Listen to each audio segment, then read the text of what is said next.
Welcome to Dub Nation, the official show of the Utah Warriors of Major League Rugby. I am Jarom Jordan. Great to have you alongside Banksy. Hey, the Rugby World Cup is coming to the States in 2031 for the men and 2033 for the women. It happened, baby. If you're looking for a reason to celebrate, man, this is it. This is huge. This is game-changing for the culture of rugby in the United States of America. So exciting. Big conversation coming up with the executive chair of the committee to try and get that, Jim Brown. Lots of conversation there. We asked about, are they going to move the time to not compete with football? What cities are we talking about? There's a lot of work to be done. Excited for that conversation that's coming up later in the program. We're live on the Utah Warriors Facebook, Twitter, and YouTube accounts. Subscribe to the podcast version on Apple Podcasts. I went to lunch today, and Calvin Whiting went to the same place. So it was great to see Calvin today. Spotify and SoundCloud. Send in questions and comments if you got them. Here's what's on the show. 2 new signings announced today. We'll talk about who. We'll recap the Houston game. Week 15 in Major League Rugby. Week 16 coming up this week. Zion Going. Great name, great player. He's going to join the program. Austin coming to town. City Edition kits. Big game with the Gilgronis.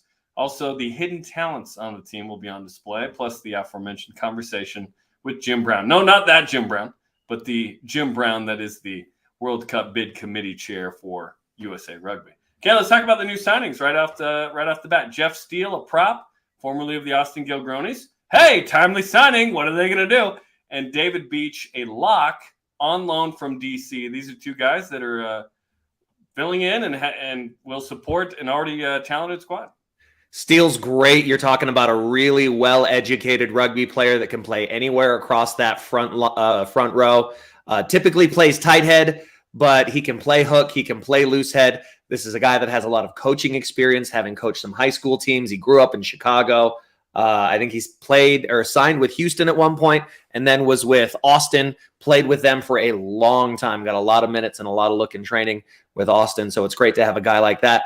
And then David Beach, this is a guy 6'7", 200, what is he, like 250, 260 pounds? This is some of the height that we've been looking for on this Warriors team, to have that kind of cover when Tree went out. You know, we lost Jamie Lane to injury, left a big hole in that second row. This is a guy that can easily fill that role and a versatile player. Played some time with Stars Rugby, so you know the pedigree is there for the quality of rugby that this guy's played. So 2 really exciting signings and some quality gap fillers for a very banged-up Utah Warriors squad.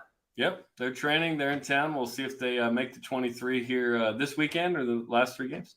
Okay, let's recap the Houston game. This is a game that Utah goes down 31-27. Scored late to make it a little closer there. But 5th minute, Calvin Whiting starts the game with a penalty goal. That's what's happened the last couple of weeks, feels like. 10th minute, Davey Kutzer, a try off the maul, conversion no good. Houston up 5-3 at this point. 10 minutes later, 20th minute, Louis Vanderschief scores, 10-3 Houston. Conversion no good. Real windy that direction. Calvin Whiting told me it was crazy, and it looked crazy, right, as we called it. 25th minute, turning point in the game here, Banksy. Juan Pablo Zayas, a prop for Houston, gets a yellow card. It's a power play. That's what the league wants to call it now. When there's yellow card, a power play like hockey. Let's go. I like it. Utah scores 2 tries on this power play. 2 minutes later, Saya Uhila makes it 10-10. Saya was incredible in this game, man. I mean, Saya just played some of the best rugby that we've seen. You know, he's always so physically dominating, but the lines that he ran, the support, his ability to arrive at the rucks was fantastic. And I think he was the dot vote player of the match for this match, and should have been. He was everywhere. I mean, talk about a guy that's turning back the clock, fighting father time there. You know, Saya Uhila, I think, is winning that fight right now. It's Tom Brady and Saya Uhila. It's pretty impressive. And everyone else in the league. And Saya Uhila also has $325 million with Fox later. Oh, wait, crap. We wish, right? 4 minutes later, Joe Mano scores for a 3rd straight week coming off an ACL. 17-10. Warriors take the lead here. Absolutely unbelievable from Joey, and it was an incredible score. All the kid did before he got hurt was score tries, and he's picking up right where he left off, like he'd been gone. Absolutely 0 time missed. He's got 5 tries in 3 weeks. He has equaled Mikey Teo for most on the team and Lance Williams. I mean, we're talking about the last 3 weeks. Unbelievable stuff. 38th minute, Dean Muir scores a try to make it 17-17. We've got a game here. It's tied at halftime. Okay, Joe Mano, 48th minute, scores another try, right? The 5th one. Conversion no good, 22-17. up to the 57th minute. This is a game-changing play here. High ball. Again, it was a little windy. Tomasi Tonga comes up to try and make a play. Can't quite get it. Bounces past Mikey Teo as well. They have trouble fielding it. Houston scores 24-22, Zach Pangilinan. And it felt like the game turned there, but there was still time. There was a lot of time left on the clock there at that point. I mean, you're still talking 20 minutes left in the rugby match, but that really felt like a shift in the momentum that Houston never gave back after that match. You know, Pangilinan came through on a screamer. Substitute minutes, fresh legs, made a big difference for Houston, specifically on that play, and scored a huge splashdown try. Yeah, that one was tough. But again, just get back in the try zone, take the lead, or get a penalty goal. Unfortunately, in the 79th minute, Gideon Van Wyk scores a try to win it. That ends up being the game-winning score. But, and granted, these points aren't going to put Utah in the playoffs or anything. But the fight from the boys, despite that, is even more notable, perhaps, is that Chad Goff scores a try, his second of the season, in extra time. That gets Utah 2 bonus points because it gets it within 7, and it's the 4th try. So that was a big moment, too. Well, you know, Houston, knowing they had the 9 points, so it was going to take 2 tries. You know, they were in the 78th, 79th, 80th, and then, 81st minute by the time it went to Chad. It was great to get the ball to space. You know, Chad finds himself on the outside with the ball in his hands a lot just because of the range that he has on the field and his athleticism. So it was good to see him rewarded for what was a really great shift of work for the day, and it just felt like this one, another one, just slipped away. It becomes the 7th game out of 13 that have been decided by 7 or fewer. Unbelievable how narrow the margins have been. Tough stuff, man. Jeez. Okay, man of the match, as you mentioned, Saya Uhila. 2 defenders beaten, 10 carries, 108 meters. For a lock who can play flanker, can play 8-man, and he scored a try. I mean, he was fantastic in this. Sayo Hila's on that old boy's path. The older you get, the lower the number on the back of your jersey. He went from being an 8 to a 7 to a 6. Now he's playing at the 5 and 4. By the time he retires, he'll end up playing loose head prop if he's still wanting to put his boots on. So it was a great shift from the Chief, and you love to see it. You want that core leadership late in the season to step up and rally the young guns, and Saya did that. Ooh, the Chief. I'm running with that as a nickname. I like that one. That's good. Okay, maybe we play with the blonde beard somehow. We got to figure that out. Okay, stats on this one. 5-4 in tries for Houston. That one other try is the difference, right? Conversion, it was hard to make them in the wind here. 1 penalty goal, though, for Calvin Whiting. Tackles go the way of the Warriors. Lineouts, a couple that didn't go Utah's way. Notably, inside the 10 meters a couple of times. Scrums were perfect for both teams. It was a pretty even match all the way around, and I think that really was reflective of the end score. The difference was punishing your opponents for their mistakes, and Utah made too many mistakes in the critical area, specifically under the high ball, with Tomasi Tonga and Mikey Teo not able to get the communication right, and that ball just hanging in the wind and making it difficult for anybody to take clean. So it's a game of literal millimeters sometimes, and that's the way it bounced this week.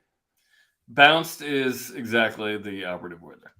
Okay, Major League Rugby first 15. One guy represented, Sayo Hila at left lock. Congratulations to him. Can I put a formal protest in that they put Zeiss in there at tight head prop when he got absolutely dominated the entire game and had a yellow card? How do you put a guy that was out for 10 minutes in your first 15?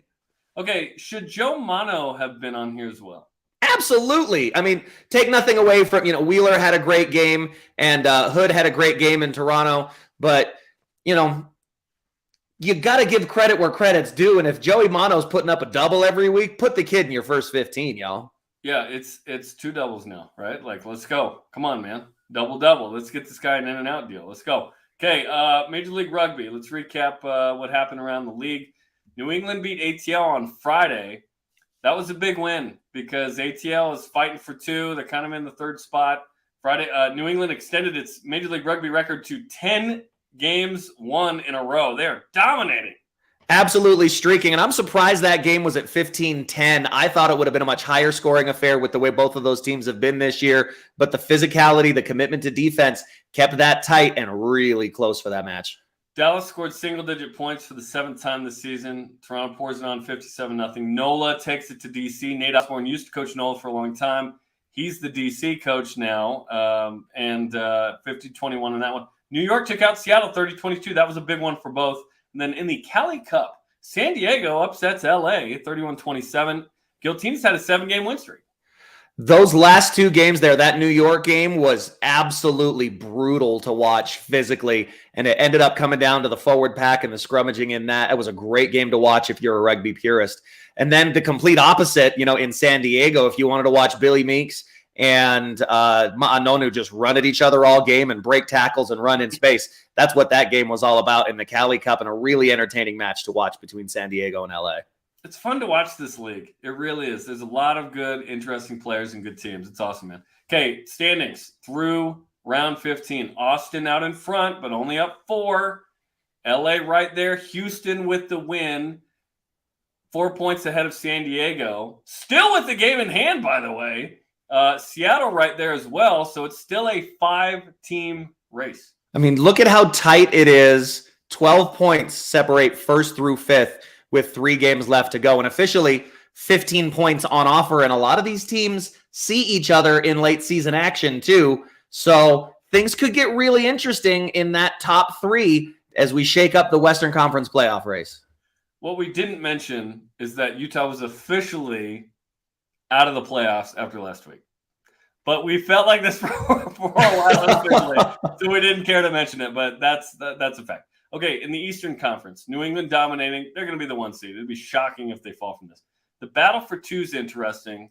And Rugby ATL, a massive difference in this season is the fact that Utah beat them 2 weeks ago. Could be crucial in the long run. Toronto's playing really good rugby right now, too, and they're going to try and scratch and claw their way in it. A lot of tough matchups at the end of the season for these top-of-the-table teams. And it really only looks like New England's been up to the task of answering the call week in and week out. They've been amazing. Okay, let's look at round 16 matchups this week. We've got Thursday night rugby tomorrow. How about that with Toronto hosting New England? That one's fun. DC and Houston, Dallas and LA, NOLA Gold and San Diego, Utah and Austin. The most compelling matchup by far this week from a playoff standpoint is New Jersey versus ATL, as we like to say. Rugby New Jersey could open the gap here and give themselves a little breathing room this week, but Rugby ATL have been the class of the East historically, and they're looking to reclaim that title. They're not going to go down quiet. Okay, that's what's coming up. Round 16, we will preview the matchup with Austin coming up. We are on the call on TV and radio for that one. Very excited about that. In the City Edition jerseys. It's going to be awesome. Love seeing the City Edition jerseys. And if you want to get yours and be at the game, go to warriorsrugby.com. See the special Cottonwood Canyon jerseys honoring some of the geological traditions and landmarks that we have here. The activities up the Cottonwood Canyons with skiing represented in the white, the green of the pine trees, the gray for the granite rocks and the quarries where a lot of the classic landmarks here in Utah were sculpted out of. You can bid on the game-worn jerseys or you can buy yours. Go to shop.warriorsrugby.com. You can also get your tickets to the game. There will be fireworks after the game to honor and commemorate the City Edition jerseys. So it's going to be a great night of rugby at Zions Bank Stadium, Dub Nation. Make sure you're there. Man, there is every stinking reason to go to this game. There's so many compelling, even at 3-10. Let's go. It's going to be fun. Okay, let's bring in our first of 2 guests today. He is new to the team from the last 2 months, mid-season signing, scrum half Zion Going, who I'm so excited to chat with. We've just chatted briefly to get to know a little bit better. Zion, welcome to Dub Nation. Great to have you, man. How you doing? Yeah, good, thank you. It's been good to be on. Okay, let's talk about your name first off. You got a lot going on there. Zion, we have Zion's National Park. Zion is a place people are pursuing. And then Going, Sid Going. We know Sid, great Kiwi, right? So tell us a little bit about your name, kind of where you're from, the rugby background, the relation to Sid, all that. So I think Zion, to be honest, I don't know too much about why I'm named it, but I'm pretty sure it has something to do with Bob Marley. That's Kiwi as, bro. Yeah. That's awesome. I think that's half the reason. And I am a member, so Zion member, yeah. There you go. And then yes, so Going is my granddad's brother. Your great uncle, then. Yeah, my great uncle. Yeah. Very cool. Have you met him? Have you talked to him? Have you? Yeah. The relationship there. Yeah, I don't know if he knows me anymore, but he's getting pretty old. But yeah, nah, I've met him a few times. Yeah. That's awesome. So, I mean, you want to talk about rugby literally running in your bloodline in the history of the All Blacks and the Kiwis, incredible name to have and being the standard bearer for it here. How have things gone since you've kind of stepped up to the plate? It seems like, to me, the difference in the chemistry and the pairing of the style of play between you and Caleb Makini, I don't know if that's both of you guys being Kiwi or if that's just your playing styles seem to match up really well in these last couple of games. Yeah, nah. Well, I don't know too much, but yeah, we live together, so we get a few things going. But yeah, I think it's just eyes up footy, really, playing what's in front. Yeah, that's pretty much it. Jumping in as scrum half on a team is always interesting, kind of mid-season. What was that like for you to join the team, try and get the chemistry down, try and get the plays down? And then we saw against Rugby ATL, like, what this team can do. That was awesome. Yeah, it was good. The boys are good, so it was easy for me to fit in. Just had to get into the books and then do what I had to do. So talk about the game at Houston, because it seemed like a lot of things worked and some things just didn't quite go our way. What are your highs and lows and takeaways from that game? Very hot, very humid. I was definitely blowing that game. It was pretty hard, but I think team-wise we just weren't finishing, But yeah, can't do much about it. That's rugby. We'll get into the gold zone, and then I don't know, one simple mistake puts us back down on the back foot. So, yeah. Talking to Zion Going, scrum half for the Utah Warriors here on Dub Nation. How did the signing with Utah take place, and why was this a good fit for you? So I've been in the talks with Utah for a while because I was born in America. So I've been in the system, and at the start of the year they hit me up, but that's when I found out I was having a baby. So I was, was going to stay for that. And then midway through the season, Robbie Abel called me and said we need a halfback, and my missus was all right with it, so boss is all right with it. Then I guess it was good to happen, and then I knew a few boys here, so it's good. Who'd you already know? So I knew of Jamie Lane and Caleb Makini through Mitre 10, so knew through them, knew those boys, and Robbie. I'm good with Robbie, so yeah. Everybody knows Robbie, bro. Yeah. So what are some of your favorite things now that you've spent some time here in the States? What are some favorite things about being here and the culture, the lifestyle? Obviously, things are very different from being back in New Zealand. Yeah, definitely. I think the boys play a big part in why I love it here. They're such good boys. And then food. Love some American food, and golf. I'm enjoying my golf at the moment. What was the first thing you wanted to try when you got here? Because there's a lot of things here that you can't get in New Zealand and vice versa. What was the one thing you were most excited to check out? Food-wise or just anything? Let's go food and non-food. Food. I think Popeyes I heard a lot about Popeyes and In-N-Out and those type of stores. Yeah, they met their expectations. And then I think it's pretty cool. Scenics here is pretty unreal. Yeah.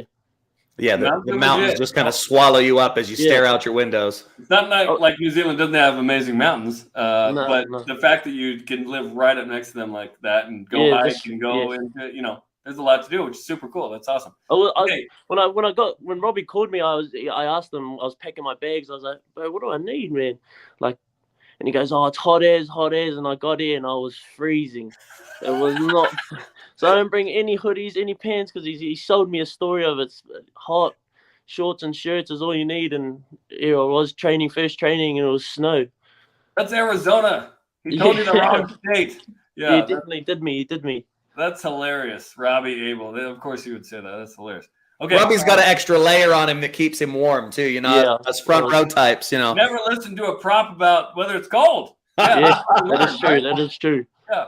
Okay. So you mentioned you were gonna have a baby, your second kid. You did 2 weeks ago. Yeah. And you're here, and you just have to look at pictures and video and FaceTime. What's your kid's name? Congratulations. Thank you. So his name's Tamiri, which is Māori for snapper. So, yeah. Very cool. And then has that been difficult to not be there? We've got 3 weeks left, right, in the season? Yeah, I don't think it's quite hit me. just the fact that I haven't seen him. But yeah, definitely get jealous of when I get FaceTime and all my family's met him but me. So A lot of oh, FaceTime back to Whangarei, so he hears Dad's voice, yeah? yeah. It's not. Oh, so she's an Aussie actually. She's gone to Aussie and Oh, is he? with their family. Yeah, with their mum and sisters and that. So, but yeah, not too long. It's only 3 weeks. So Be holding the baby in your arms again. So yeah. with 3 weeks left in the season now, what are you most looking forward to? Because things seem to be clicking now for this team, and I think it's all about just cleaning up, like you said, those little mistakes, those personal errors, and those accountability moments where the leadership of this team is stepping up and the boys continue to back each other. 3 games left. What are you most looking forward to see out of this squad? Just probably just the boys putting it back together, because we all know we can do it. And although the win against Atlanta was good, but like we knew that we just beat one of the top teams, and we were just thinking where we could have been if we had put everything together. So I think just winning these last 3 games is big for next year, I guess. Confidence for next year now. Absolutely, yeah, and that was a party after. Yeah, it was. That was crazy. Okay, let's talk about your hair. So you got like the long, you got the beads, you got the long. Like, how long has that hair been growing, and what's the motivation behind the style here? Oh, I mean, I've actually just cut it. I probably cut like that much off it the other day. My missus plaits it, but I can't plait it anymore. So I've got Jen, our physio, doing it, and so she's holding it down there. But yeah, the reason I grew is just something I've always wanted to do. I used to have one when I was a little kid, and then yeah.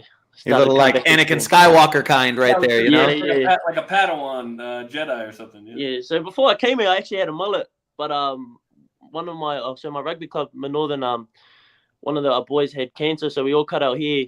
And when I cut my hair, I signed the papers, and I was bold, and I was thinking, oh, these photos, Utah photos, are going to be hideous. What's wrong with being bald?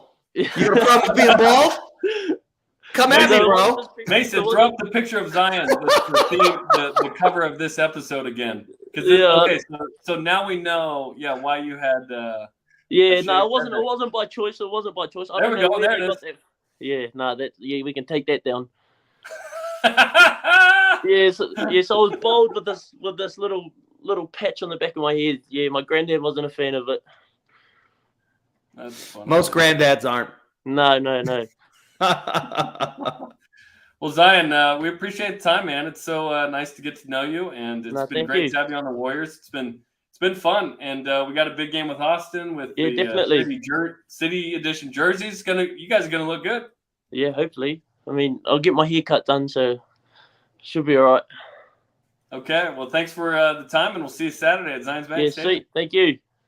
Have a good one. Zion going. He hates this photo. We know that, but he did it for a good cause, which is super cool. And I think Zion and I have to fight on site now for calling out bald guys. I think it's the law now. So right? we got to scrap. It's just when you make the rules. I was like, this is an incredible name, and obviously going, you immediately think Sid. So it's great, his great uncle, and this dude comes over here. He hasn't even met a second kid. Like, the sacrifice that he has to play and provide for his family, pretty cool, man. And he has stepped in and started the last couple of weeks, done a really nice job. It's really the story of a lot of guys in rugby in America right now. And we watched this happen as the game developed professionally in Australia and New Zealand. When I was a teenager, I kind of saw all of this develop and the sacrifices these guys make. A lot of them working jobs during the day and then playing rugby at night, going away from family just to try and earn a contract. And then they get to the point where they can put away the second job now, and the league grows, and now they can be full-time rugby players. And then the next step now will be hopefully getting these guys paid more of what they deserve as they continue to put their bodies on the line week in and week out and are 12,000 miles away from their families and their newborns in these crucial moments during these seasons. The sacrifice they make, not just physically, but emotionally, and, missing out on those key moments and memories with their families. I don't think it can be understated. So props to Zion and to all the boys for stepping up and putting it on the line for Dub Nation. 100%. And everybody in the league, like, we're going to look back in 20 years and be like, remember those guys? They helped build this thing, which is awesome. Okay, let's preview the matchup with Austin. It's the Utah Warriors, Austin Gilgronis, coming up Saturday, May 21st, 8 Mountain Time.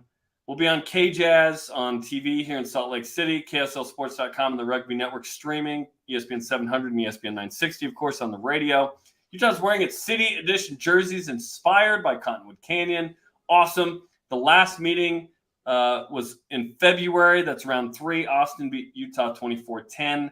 10 points tied for fewest in Warriors history in a game. So certainly looking for more there. But the last time they played in Harriman, this was the most complete game of the season last year. A 45-24 win by the Warriors. Third most points in a game in Warriors history. Second largest margin of victory. You see the series history, 5-2-1. Warriors have not lost to Austin in Utah. And 3 of the top 6 fewest points allowed games are against Austin. Typically, this is a good defensive performance. Let's see if Utah shows up again in Harriman. You know, the preparation from the boys has been incredible for these last few games. And, you know, this makes, 7 games now out of the losses for the Utah Warriors that are now by 7 points or less. So you want to talk about being so close to putting incredible things together. We saw them do it versus Dallas. We saw them do it versus Rugby ATL. We even saw these boys go to LA and hang it on the Giltinis at home. So we know the quality of rugby is there. And for some reason, Austin just brings out the best in us when we're at home playing these guys in their creamsicle jerseys and the fans and the noise and the fireworks and playing in these City Edition jerseys. This is going to be a battle. Hey, any Austin fan hearing creamsicle is offended. It's burnt orange to them, like the Texas Longhorns. I'm a Tampa Bay Buccaneers fan, man. It's creamsicle. Y'all stole the color. Do you have a Steve Young Tampa Bay jersey? Because if not, I feel like you need one. I don't. I have a Warren Sapp one. I have a classic creamsicle Warren Sapp jersey. Of course. Warren Sapp and Derek Brooks are my 2 favorite Bucks of all time. All-timers, man. Okay, a couple players to watch in the Austin game. Mark O'Keefe is a tremendous center. 8 tries. That's top 5 in the league. Top 5 as well in ball carrying meters. Mac Mason, he didn't play last week at fly half, so we'll see if he goes. Not sure the situation there, if it's injury or not. He's 4th in points. Julian Dominguez, 6 tries, really good winger. Bryce Campbell's the USA Eagles captain. And then Will McGee has been with the Eagles for a while as well. He fills in as a kicker if Mac Mason's not there. So keep an eye on these guys, among others. And let's not forget the flip side of the ball with, Cap Bailey Wilson, one of the top 5 players in MLR in tackles made, the 2021 MLR Player of the Year, Mikey Teo, as well as, Paulie Mullins, Gus McClellan, and all the hogs that we've got in that forward pack ready to put in work. There are names of note on all 30 guys in the starting 15 when that first whistle blows. So it's going to be electric. Is Austin going to do what Atlanta did? I don't think so, which is they had a lineup that was full of backups with some starters on the bench thinking, we got this. They didn't. Austin needs this to stay and try and win the West and be the 1 seed. So maybe it's different, but I expect and hope that, Utah will be in it like the ATL game, because that was a fantastic performance and they have not lost versus this team at home before. I think ATL probably were overlooking the Warriors and the quality of rugby that they had been playing with that squad that they sent and the lineup that they presented. That's not going to happen now. I think that was a wake-up call for everybody saying, hey, you can't go in soft week in, week out. You got to play your top squad every single week to make it happen in MLR. And so I think Austin are going to come with their best. Certainly a talented squad. Well, everybody's got a hidden talent. Some are more hidden than others.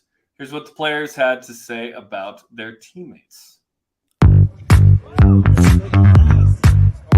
One man can eat a whole hot dog in one bite. All the CK, you can play the guitar and sing like an angel. Carson Shoemaker for best model on the team. Carson Shoemaker is a fantastic model. Austin can play both his legs. Yuri Van Uren is a DJ, professional DJ. Ollie's dance moves. Ollie can do the Dougie. Ollie is really, really good at doing the worm. Clifton Lopez, unreal with the ladies. God's gift to woman. Helen Martin is a magician right there. Danny Christensen, correct table. Niall is an absolute wizard on the roulette table. Danny Christensen, voice of an angel.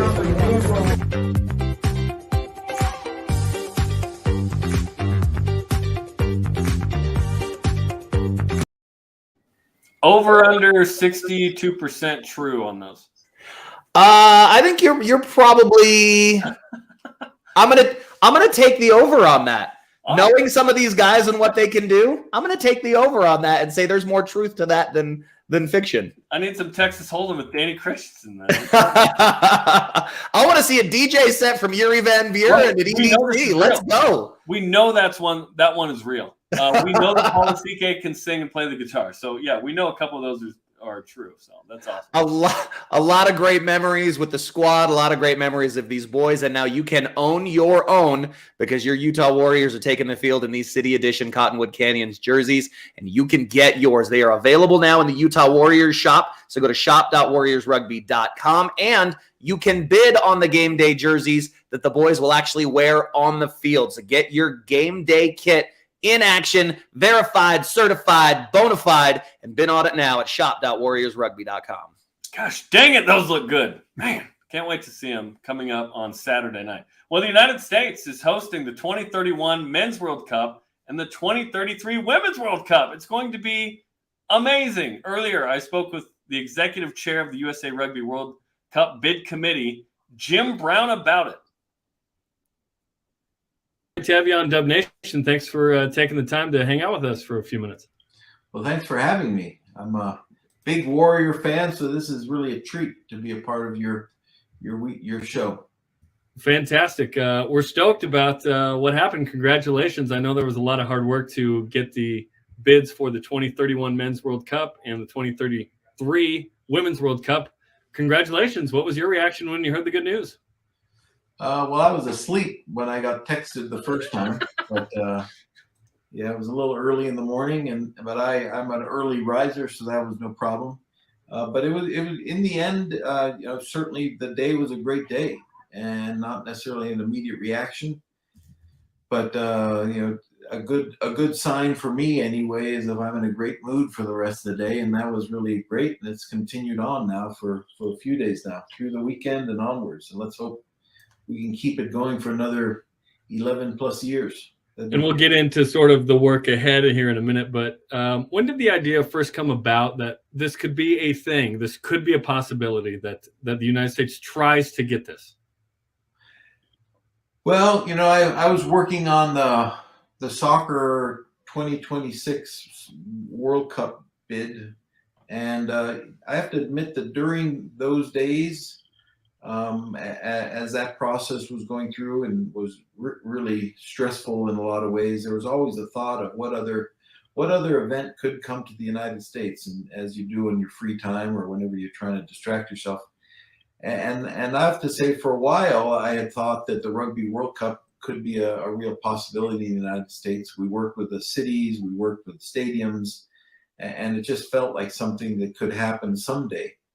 And then right after I returned back from Moscow, when we won the rights to the 2026 FIFA World Cup with Canada and Mexico, I got a LinkedIn message, which I never do, from Ross Young, who was at the time the interim CEO of USA Rugby. And it turns out he had a similar idea, and he and I had met each other when I was at FIFA and he was at the World Rugby, or at the time the IRB, and since then, while I did help as a board member of USA Rugby, I think we always had in the back of our mind make this possible, and funding came in place. A lot of it coming from MLR and owners of MLR franchises, and I think as we started the process in August of 2020, formally. It became every day we inch closer to the fact that it really could be a reality, and it got serious and real, and stadiums were excited. The rugby community started to warm up to the idea, and we weren't going to mess it up, and I think cities were into it, and as that, like a ball going downhill, snowball going downhill, it got bigger and bigger. It's so exciting, and I didn't know I had you in part to thank for the 2026 World Cup coming to the U.S. and Mexico and Canada. I'm stoked about that too. It's all coming to the U.S. That's awesome, man. It's going to be kind of 5-7 years there, right? Yeah. You can Google me. You're on Google? That's amazing. That's awesome. In terms of what it took to get this, what did USA Rugby need to show World Rugby that it had, whether it was, like you mentioned, finances, stadiums, and so forth, to be able to host this? Well, I think there's the stakeholder side, and I think there's the financial side, of course, and then there's the political side and the government side. And I think from a stakeholder side, we were able to confirm. So we started in August with this work, and we called it the feasibility study. So we really want to go out to the market and see if this was possible before we really stuck our necks out, and spent a little bit of money. People provided us money, namely, as I said, the MLR owner group that came together to provide us the funding for that. And I would say by the end of September, we had a pretty good feeling that the cities and the stadiums reacted very positively.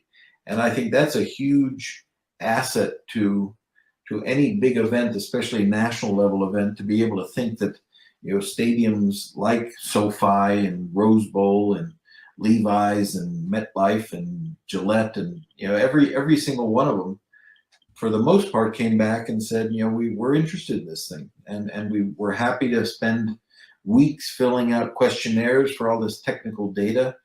So that was one. And then within that, we confirmed that we thought we'd have enough support to expand the fields to meet the requirements of a rugby game versus an NFL game or college football game.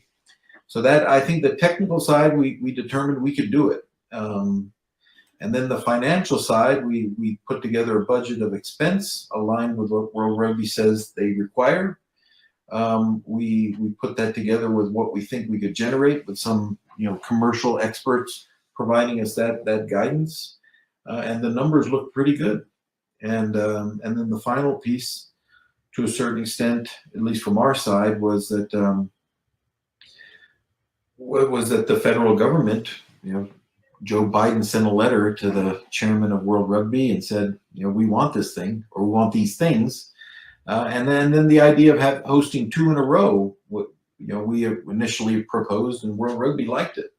So but I think the key ingredient, though, soon into this process was we got a feeling that World Rugby liked what we were doing, not just bidders, but liked the potential of what rugby could get out of the United States or do for the United States too.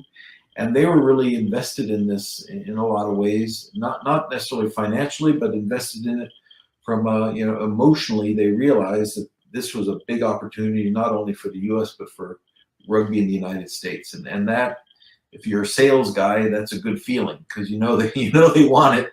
And we stayed humble. We never got cocky, and we did what they wanted, which I think they appreciated.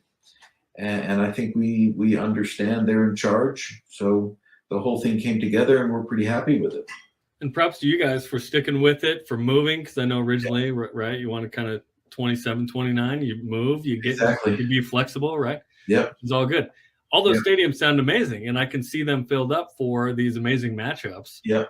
Which we've seen, right? The Kiwis come to town and get a huge crowd in Chicago. We've seen some really nice showings. Yeah. And that's pre MLR, which I want to get to in a second. But I did want to ask you, in terms of, and it's early, you still have a lot to figure out.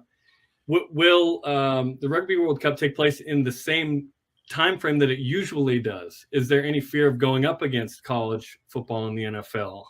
The Rugby or the Soccer World Cup has said, in Qatar it's too hot, we're going to play in the fall. There's been a lot of discussion about that, right? Is there any discussion about the timing of the 31 and 33 World Cups?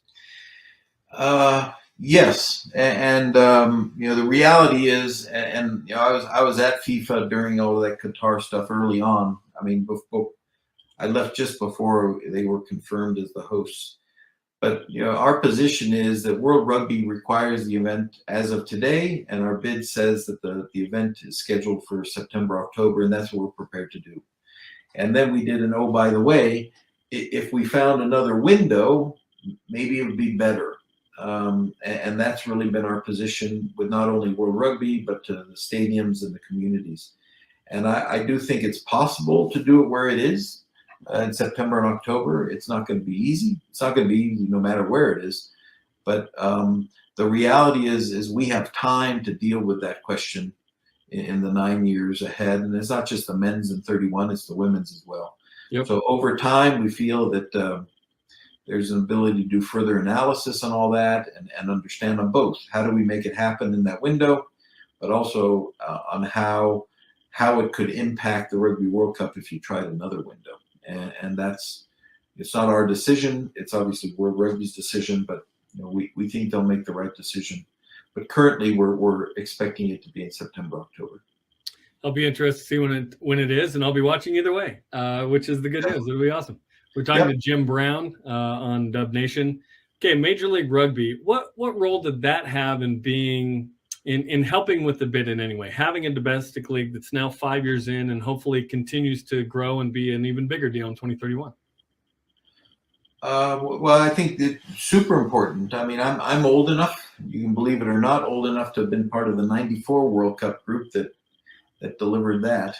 And one thing that didn't exist, and I was an employee of a professional team at the time before I worked on the Rugby World Cup, but the reality is it wasn't really a national league.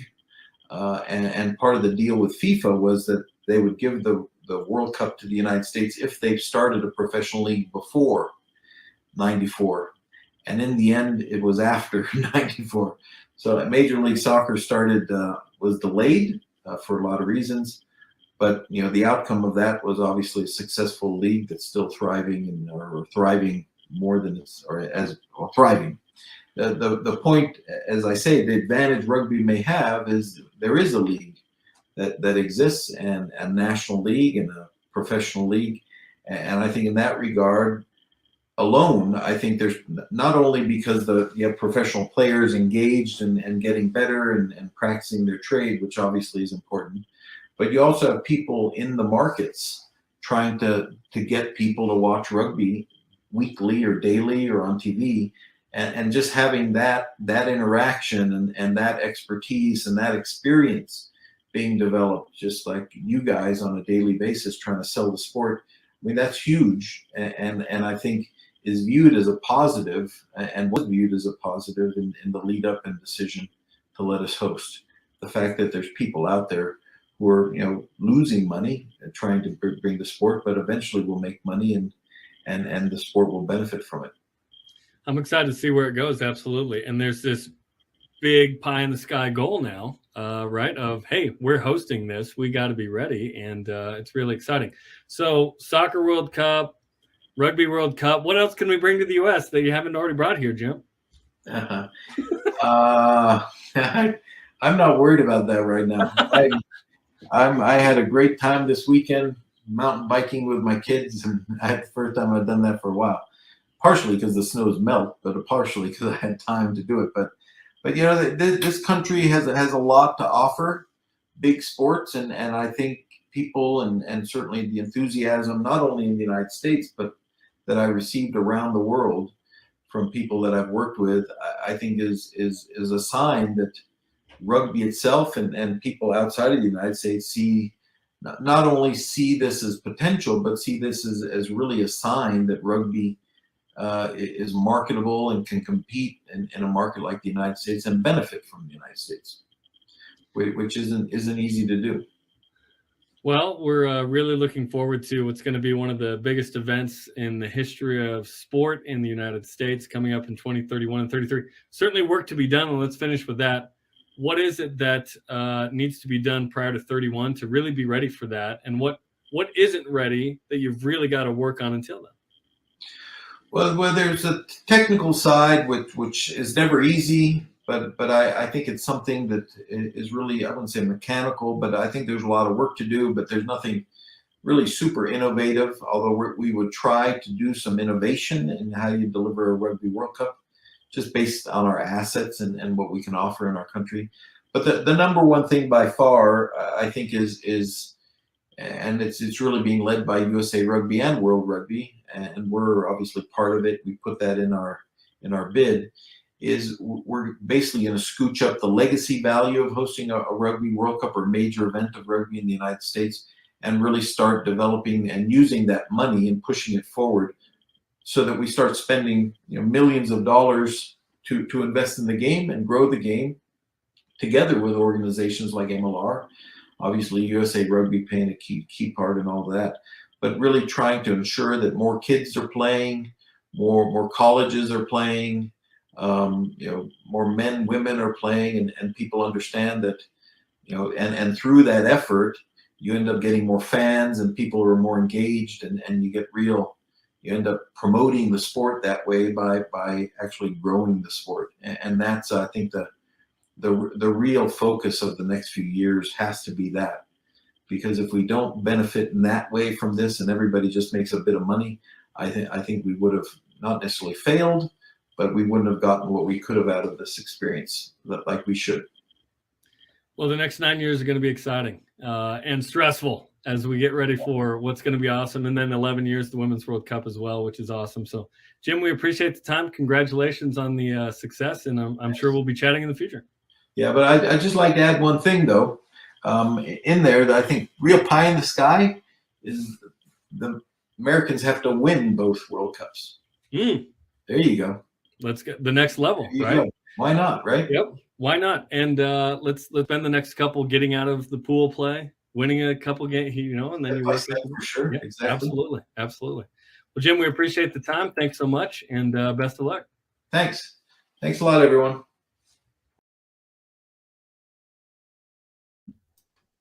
That's Jim Brown, the executive chair for the committee to get the World Cup in 2031 and 33 to the United States. Great job by Jim and company. And listen, he's right. The pie in the sky goal for the USA is to certainly win it. They have yet to ever – the men haven't won a match, right, recently. You start there. Let's work on getting out of the knockout stages first before we talk about winning the World Cup. Yeah. Obviously, in 31 and 9 years, it'd be nice if we were in a position to compete. And the host team, typically gets a little boost. You get a little juice, a little something, a little luck.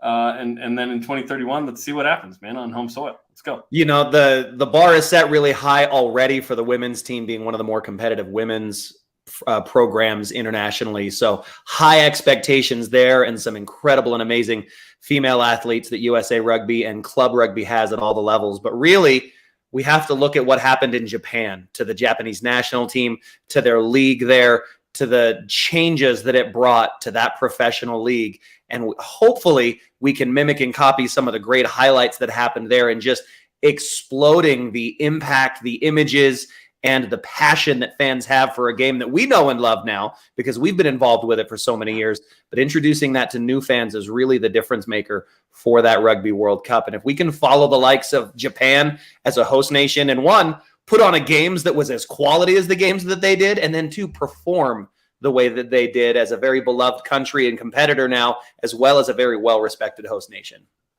It was fun to turn on the games at, the butt crack of dawn, watch Sean Davies, watch Paula Sike, watch Paul Mullen, watch some of our guys, right? And they were all our guys with the U.S., but some of our future Utah Warriors coaches and players. Pretty cool experience. A lot of special things to go around, and still a lot of special rugby to come this season and next season, and for 9 more until that World Cup rolls around. If you want to be part of Dub Nation, it's time to renew your season tickets for the 2023 season. You can call now and make your arrangements. Call 801-477-7652. Support the boys in the red and black. Rock your 4 stripes when you come out to Zions Bank Stadium. Make sure your ticket packages are set. Call 801-477-7652 now. Okay, that'll do it for us. Join us Saturday night, 8 Mountain Time, for the Utah Warriors and Austin Gilgronis on KJazz, KSLSports.com, the Rugby Network, ESPN 700, ESPN 960. We've got the call for you, baby. Big game, Saturday night. Get your tickets at warriorsrugby.com as well. Like and share this episode of Dub Nation. Follow the Utah Warriors on social media. Our thanks to Zion Going and Jim Brown, 2 of the greatest names we could possibly have on this program, all within 9 letters or less. Today's show is produced by Billy Rathule and Mason Benson. For Banksy, I am Jarom Jordan. Go Warriors!